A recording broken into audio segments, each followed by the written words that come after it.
Grace and peace, beloved siblings in Christ. Welcome to the General Board of Higher Education and Ministry's first virtual book club conversation about church finances, how to stay afloat and thrive, even in 2020. And a special shout out to all the tech folks who have worked to make today's conversation possible. My name is Bonnie Ives Marden, and I'm the author of the book Church Finances for Missional Leaders, Best Practices for Faithful Stewardship, published by Wesley Foundry Books in 2019. I'm honored to be your host today as we discuss how to address some of the unique challenges facing our churches during this season. Before we get started, let me tell you a little bit about my journey. I'm a stewardship practitioner trained in organizational development, behavioral sciences, mediation, and leadership development.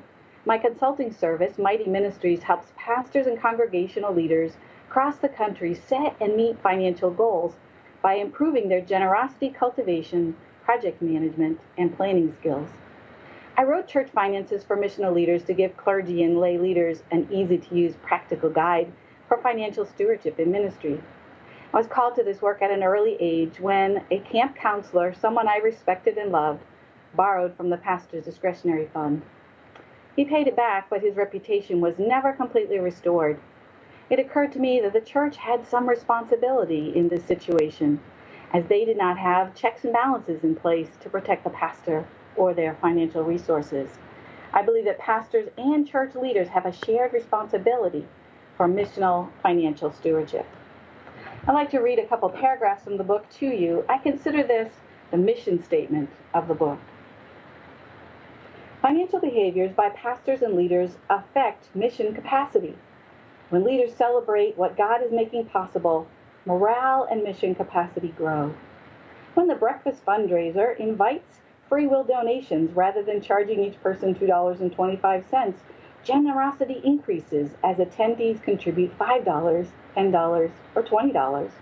I promise this works. When information about mission projects is shared during community fairs, festivals, or parades, or with shared users of our property, new partnerships emerge and mission grows. When narrative budget presentations convert spreadsheets into inspirational stories with more visually appealing pie charts, giving, morale, and confidence increases.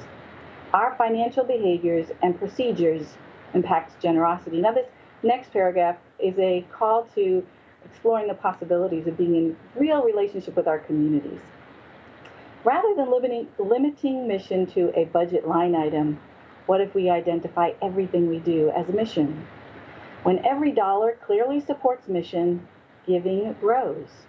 Many faith communities host community and support groups influencing the lives of people we may never see, but who benefit from our spaces or our networks and affect our neighborhoods. Our missions and financial activities with businesses such as florists, printers, and local restaurants, especially in these days, bless the local community and economy, especially when we pay our bills on time. Having a healthy reputation in the community and with local businesses may even inspire generosity such as discounts for property repairs, fuel, or even cleaning supplies. Our community mission through our financial transactions is significantly greater than our budget suggests. Every financial transaction is an act of stewardship and of mission. During the last few months, I've been fielding questions about how churches can weather the economic realities and culture shifts we're all experiencing. Today, I'm going to attempt to address some of the questions I've been hearing, and then we will take some questions from our live audience. If you have something specific you would like to ask, please post your question in the comments section of either our Facebook or YouTube live stream. First question I often hear, even pre-pandemic, is, how do we get the conversation about money in the church budget started? Many people, including pastors, still feel uncomfortable talking about money, even though we know open conversations have a very positive impact on our mission. I believe effective ministry requires leaders today to be comfortable talking about money and giving. If you only talk about money once a year and are now shifting to weekly, as many of you are doing with online worship, that's a 5,400% increase in communication. You are expanding the conversation. I also get very positive responses when I ask people to share with a group their first job. their first important purchase, or an early memory about money, we all have stories to share. I want to pause and invite you to think for a moment about your early memory or your first job.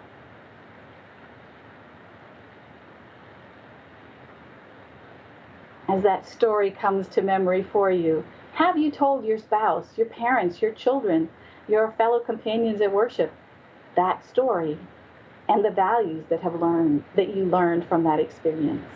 That's an opportunity, again, to be in a conversation about money in a way that engages everybody and includes and values everyone's story. I believe that we offend more often by not talking about money giving or empowering people to take authority and responsibility for the stewardship of the gifts life has given them. God has been abundant. Aren't we in the empowerment business? I consider this book my gift to church leaders. It is simple language. I call it a shallow dive into the diverse aspects of financial stewardship and manage, and it's intended to build your confidence and courage. I'm also grateful to the local churches who shared with me samples and resources that are available to you in the book, and groups where I have tested out many of the numerous worksheets and exercises located in the appendix. Many of those tools will help you to begin or continue the conversation. The second question that is occurring very often these days is that lots of people are doing online financial transactions. How do we set up and promote online giving in my church? This can be especially challenging if you have a limited online presence before this season. You know what, folks? This pandemic has done for the church what we haven't been able to do for ourselves for the past several decades. Stewardship practitioners have prophesied that once we shift to online giving, giving will go up, it will be more regular, it will grow. We have been encouraged just to do it. And many of you right now are doing it and reaping the benefits. I believe the decision about whether or not to offer online giving is a decision that we in the church have committed to death, because some people will never be ready. I often hear, we don't want to pay fees. Listen, folks, we pay fees for other bank transactions. We pay taxes on our purchases. We pay fees for our dog licenses. This may be an excuse to do nothing because it's easier to avoid learning something new. That is human nature, and we're called to stretch beyond it. One starting point, especially for members who wish to avoid transaction fees, is encouraging people to use their bank's bill pay system. Typically, there is no fee. However, remember your church staff will still need to open the envelopes and deposit the funds. Remember to recognize these and other electronic gifts every Sunday in whatever worship format you're in, because this is an important step, including these gifts in our weekly offering blessing. However, online giving is truly about serving our community.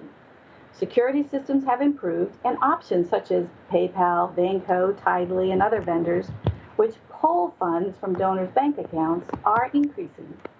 These services typically charge both a monthly or annual fee and a per transaction fee. If you have donors who make large quarterly or annual contributions, encouraging those to come by check or bill pay systems is worth considering. Other financial systems, some of which I am still learning, are increasing. There are texting to give services. There's Venmo. There's Apple Pay. Our children are comfortable with these tools, and they are going to be our teachers. I am using Square for my business to accept credit card payments, and I realized recently that as long as I have the church's bank deposit information, I could use my Square reader to process credit card transactions and get gifts into the church. Learning how to support these giving mechanisms is increasingly important and is going to be part of our new reality. Remember, we didn't like seatbelts, but we got used to it. We couldn't imagine wearing face masks, but we're getting used to it. If you're okay leaving money on the table and preventing new people from supporting your ministry, then don't do online giving. Our churches can shift with the culture, or we'll be left behind. Like seatbelts, a new normal is actually already here. Another question that occurs quite frequently is, now that online giving is increasing, how do we face the realities that there are going to be other needs for funding beyond our current capacity? This is a time to cultivate other funding resources, and how do we do that in this season? I'd like to introduce to you a concept I call the multiple spigots theory. Now, you know, if you have a bathtub in your home or a bucket that you're trying to fill, we often turn on one spigot. And if you are using weekly offerings as your primary income source, and it should be your primary income source, but it should not be your only financial resource option. So what happens to that bucket or that tub if you actually turn on another spigot? Or more importantly, how many spigots are you willing to open? During the season, our creativity is getting stretched, and some of us are finding that exciting, and some are finding it exhausting. I'm currently exploring online auction and event management software for virtual fundraising events. I know a pastor in Maine who's been suggesting for several years that her church offer drive-by turkey dinners, and was delighted when recently the church leaders decided to give it a try, and they held a very successful drive-by event. And it only took 3 members to be involved in the preparation process. Now it's a regular service to their community. Drop-by plant swaps, stay-at-home Zoom social fundraisers, even promoting takeout at a local restaurant. These are just some of the ways we can engage in fundraising and community engagement, even now. I know pastors who are spending Sunday morning calling people. This current attention to shut-ins and families, is pastoral calls that are happening, the lay neighborhood groups and caring networks, those are all cultivation investments. And people will remember how we treated them during this season in the future. In one church, the finance chair is calling everyone, lending pastoral care with stewardship support. What if, rather than feeling overwhelmed and exhausted by the new normals of our working realities, I would like to suggest that we reframe all these contacts as giving and generosity cultivation. You're planting seeds even if we won't get to see the fruit they bear. If we do not tend to people now, the generosity that could support your mission won't be fully realized. Fundraising, as Nouwen says in The Spirituality of Fundraising, is all about relationship. And ministry is all about relationship. We just need to connect the dots and stop leaving the money conversation off the table. Let's put it back on the table. There are people waiting to be invited to be a part of your ministry. Now, I know that some of you may already be at places where financial losses and changes are unavoidable. When that happens, how do we handle the budget shortfalls and the difficult decisions about staff changes that are going to have to be made? Federal funding and the PPP loans are currently both helping and in some cases delaying decisions that still need to be made. While most churches are expecting lower income this year, online giving and talking about money are 2 unexpected benefits and blessings, giving some ministries more stability than they imagined possible. As many as 10% or more are actually experiencing growth in income in this season. This is a season of many shifts and swings. And the fact that African American and immigrant communities are being hit harder challenges again all of us to face our complicity, redefine our mission, and our understanding of generosity today.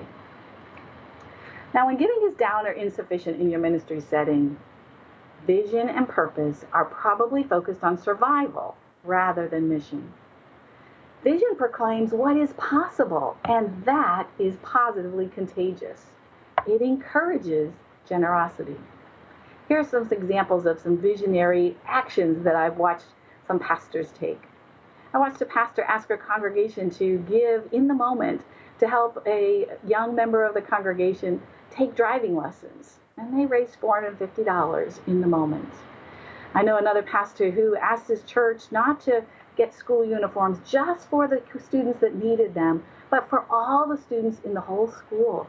And the congregation responded, and that church stood for new uniforms for a whole school. I know a pastor who's currently leading a scholastic book sponsorship, and she's working with teachers in her community and neighbors and leadership in the church to get books into the hands of people who may be stuck at home for a little while longer. I know a congregation that actively supports teachers in a school in Nicaragua. That's vision. And people respond. They want to see that their giving has impact. When did we stop believing? With God, anything is possible. There are some churches who are very worried right now about their finances. And my first recommendation is that they need to take a look at their actual numbers so that they have factual information. I once worked with a congregation that was having a huge fight about whether or not they had enough money in their multi-million-dollar endowment to make sure they could fund a pastor's salary into the future and care for the foundation repairs that needed to be urgently done to their property. I put them into a circle process conversation, and by the time they got about 2/3 of the way around the room, about 30 people in the room, they'd actually solved the problem. They had never had a conversation about whether their financial resources could actually fund both significant needs, and they did. We make a lot of financial decisions, or we defend our assumptions without doing our homework. Then there are some churches who really should be worrying and are not.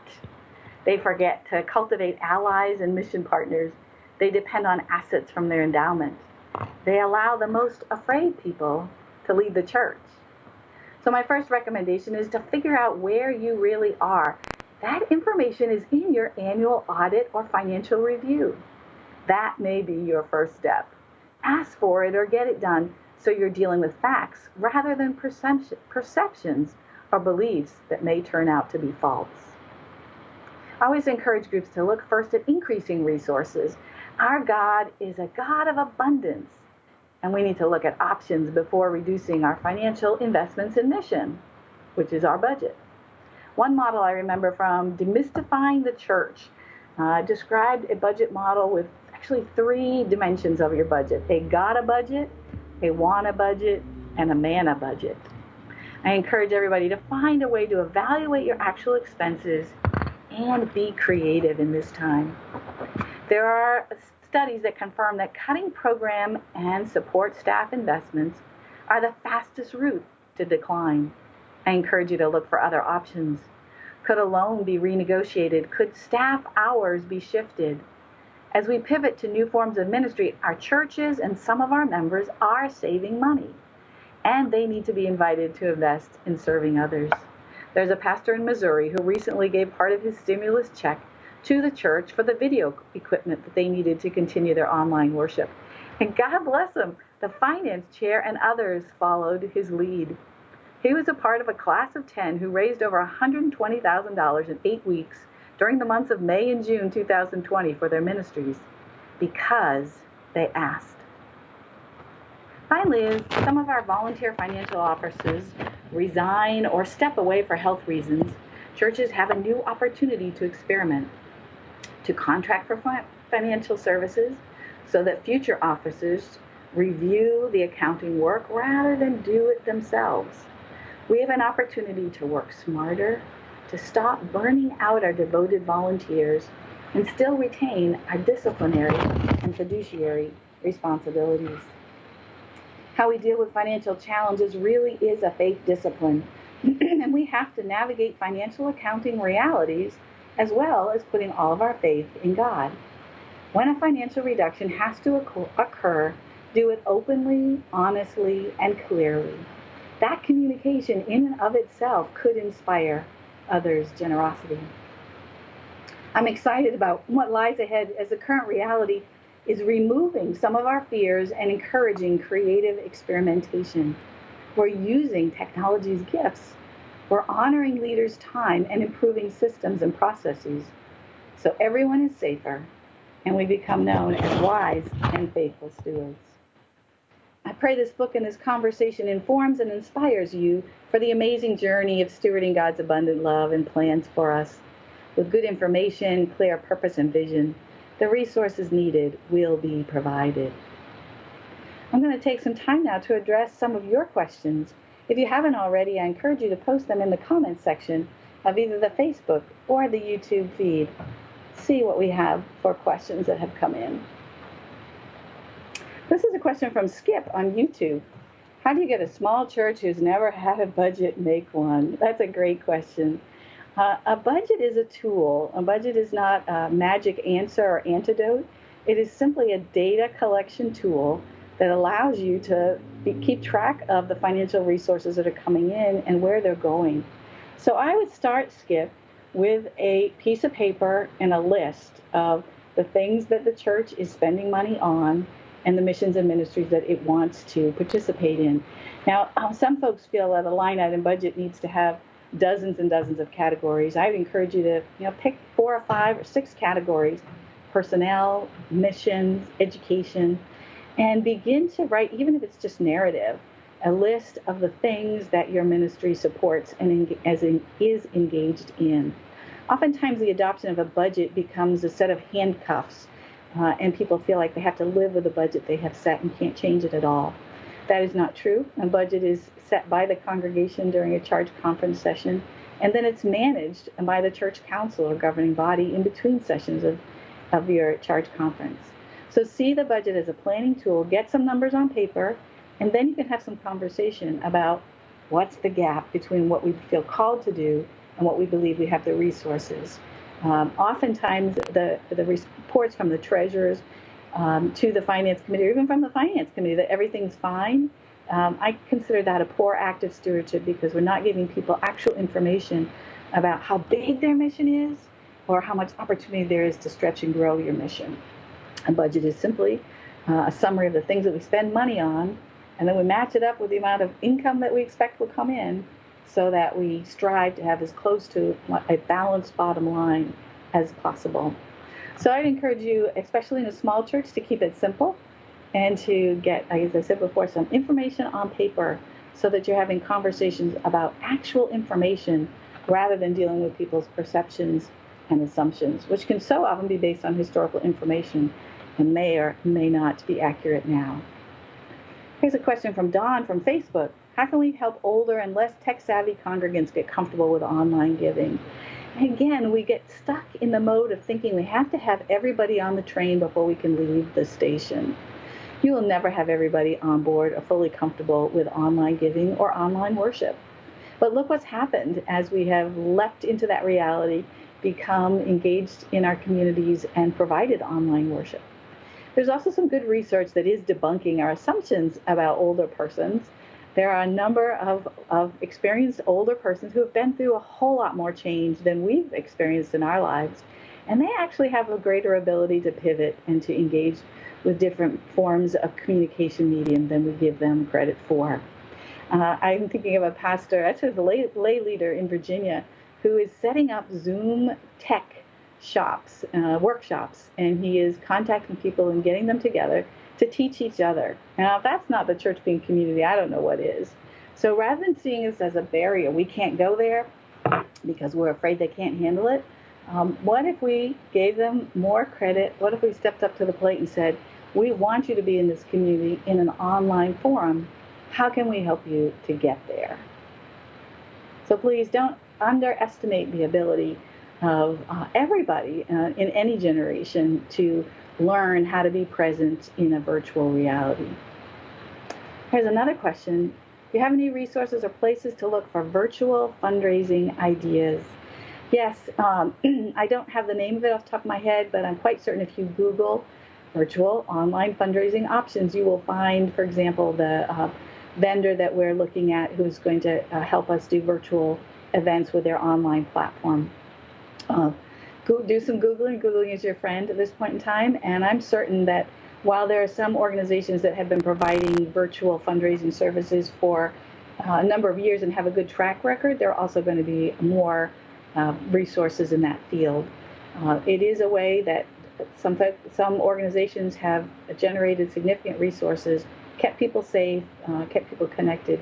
As we think about running online auctions for JFON or for some of our church congregational events, one of the challenges becomes, if we do a silent auction, how do we manage the distribution of the product? And so it just becomes a communication challenge. You're in charge of setting up your system, set the boundaries that work for you, and maybe you have a fundraising event online where you need the participants to be within a 20-mile radius of where you're located. And I believe people will understand that, and they will find ways to engage with your work and your ministry that meet your needs and that give them the opportunity to be funding partners. So thank you so much for those questions. I want to see if there's any more. Okay, here's a question from Jim. My church and many others are sitting on cash out of fear for the future. How do I get them to resume ministry, including paying apportionments? Great question, Jim. How do we live as manna people who, even in the midst of the challenges and the fear that the current reality and that the news keeps in front of us on a regular basis, how do we continue to live as kingdom people, as manna people who trust that God will provide? I worked with a pastor in New Mexico who has been trying to get his mission folks to at least spend their budget. And before the current reality, they are timid. I think churches face the challenge of both raising money and distributing resources. And sometimes it's harder to get church people to spend the financial gifts that God has provided us with than it is to focus on generating enough to cover the budget. So you can address this as a generosity and a spiritual grounding conversation. I would challenge you and them to think about whether they want to be known as 1 talent stewards, as 3 talent stewards, or 5 talent stewards. And are they willing to take a gamble on God's providence and abundance and know that it's when we give away we become more trusted and generous stewards? Apportionments are always a challenging topic, and the most effective strategy that I have ever seen is to begin making apportionment payments or connectional giving contributions at the beginning of the year. Do not leave them to the end of the year and think you can catch up. Contribute something. Be in relationship with your connectional system, and encourage them to try it. You may have to just say, this is an experiment, a leap of faith. Let's give it a try and see what happens. Over and over and over again, I hear anecdotally from pastors that when they start contributing, when they start being proactive about participating in the connectional system, the resources that they hoped would become available do become available. They're already there. We just haven't recognized that they're there or cultivated them. The best time to cultivate generosity in other people is right after you've made a gift or done a mission project or completed a campaign, because people prefer to be part of a winning organization than to be the rescuers of an organization that's searching for vision and purpose. Another question from Skip on Facebook. Can the book be used to train church councils? Yes, the book is not written necessarily as a group study guide, but there are reflection questions at the end of each chapter. So it is designed, it can be read individually, it could be read in a group setting. I encourage pastors to purchase 2 copies so that you can have one for yourself and one to pass around, or multiple copies. It is reasonably priced, and it is well worth the investment. The end of the book has about 25 or 30 worksheets, which are designed to help you have a form to have these conversations, use some prompting questions, and talk about personal history, your money autobiography, your communication strategies as a congregation, the types of funds that you have, the types of missional priorities. So it's easy to just skip past worksheets, but there's a lot of powerful tools and resources for you located not only in the content of the book, but in the appendices. The most delightful feedback I've gotten is that the book is an easy read, and I'm so grateful for people who allowed me to share their stories and include them in this resource, which again, it's designed to be an easy read so that you can use it yourself to build your confidence, or you can use it with a group. Tom says, we have a small congregation in Hawaii, hello Hawaii, that relies heavily on visitors. The quarantine rules have all but stopped this revenue stream. Any suggestions to help us with other outside contributions? And the answer, Tom, to that question is going to be something electronic or online. Hopefully there's been some record keeping of some of the guests that have connected with you over the years. I'm finding some people are very willing to send a gift in lieu of being able to be present. There's a mission trip organization in northern Maine when the groups aren't coming, but the groups have been invited to send their contributions to help out folks in that poverty-stricken region. And so I would get in action, Tom, and ask people, have the courage to say, I know you can't come, but you care about us, you care about our mission and ministry. Would you be willing to make a gift in another format, an online format, and then think about how you want to recognize or affirm them? But yeah, be in the asking conversation. Just because we cannot be physically present does not prevent us from being physically, financially supportive. And here's a question from Mary. How do we budget for 2021? We can't predict when the church will reopen. So we hope that the budgeting process will give us answers. In reality, the budgeting process only designs scenarios. So, Mary, one option you might want to consider would be to create budgets built on a couple of different scenarios. One being that the church is partially open, not open, or that we're able to resume the way we have been, engaging with each other. So I would hope that we'll continue to demystify the concept of the budget. A budget is a tool. It is a document with a list of numbers on it. And those are not sacred numbers. Those are numbers that are designed to give you clues about what you think will happen.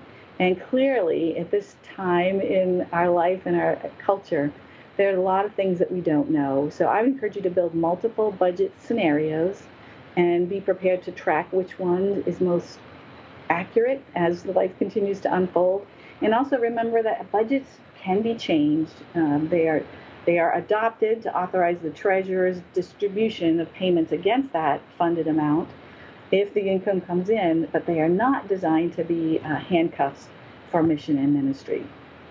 Those are really great questions, and I thank you for prompting me to think about what you're thinking about and to be in the conversation with you. Thank you for these questions, and I apologize that we don't have time for more today, but want to let you know that a full recording will be available of this conversation on the General Board of Higher Education and Ministries Facebook page and YouTube channel. If you're unable to get a copy of the book before today, Church Finances for Missional Leaders is available currently through Amazon and Cokesbury. I want to thank all of you for joining me for this conversation. I hope you will keep this conversation going after today, and I offer my continued prayers for your health and well-being. Let me offer these words of benediction. To those terrified of talking about money, a blessing for courage. To those curious about money, a blessing for creative exploration of possibilities. To those oblivious to the control money has over our lives, wisdom for personal stewardship. To those planning well who worry about planning well enough, confidence in God's provision. To those experiencing a call to teaching financial stewardship, opportunities to learn and be heard. To all stewards, a blessing for knowledge, wisdom, grace, and courage, aligning your financial stewardship with spiritual disciplines, transforming our fears into faith every day. Thank you so much for being present with us, brothers and sisters. Blessings for the journey, and keep us safe till we are together again. Blessings.